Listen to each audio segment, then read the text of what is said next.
what we've seen since the election, I mean, to have an actress of a show that I used to watch accuse me as a child of celebrating 9/11, it's not simply absurd, it's also just deeply saddening to see where the discourse has reached in this country and the way in which Islamophobia has been normalized. Yep. And to see, not just calls for deportation from congresspeople whose names I didn't know before, but to have the president of this country openly Yep.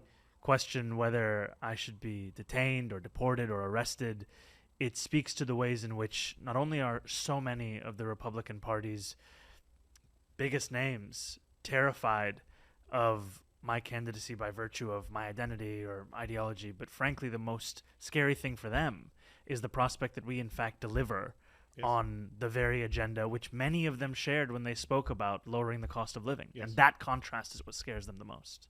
But of course, as I think it was Toni Morrison who said, racism is a distraction and Islamophobia is a form of racism. Last week, a Texas man was arraigned on a 22-count indictment for aggravated harassment, making terroristic threats against you. He allegedly told you to go back to Uganda and said, "I'd love to see an IDF bullet go through your skull," in a written message. What were you thinking when you heard that? The first thing was a concern for my team. Yep.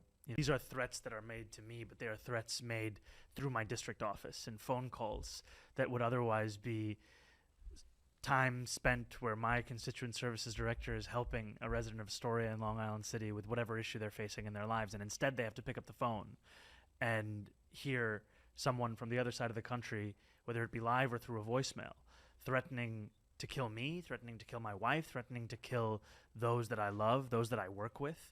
And these threats, they are not only wishes for an IDF bullet to go through my skull, but also threats to blow up my car. And, I do not own a car. And yet I know that these kinds of threats are indicative of the lengths people are willing to go to enact a vision of this country that has no room for so many of us, whether you or I, or so many of us who call this country home.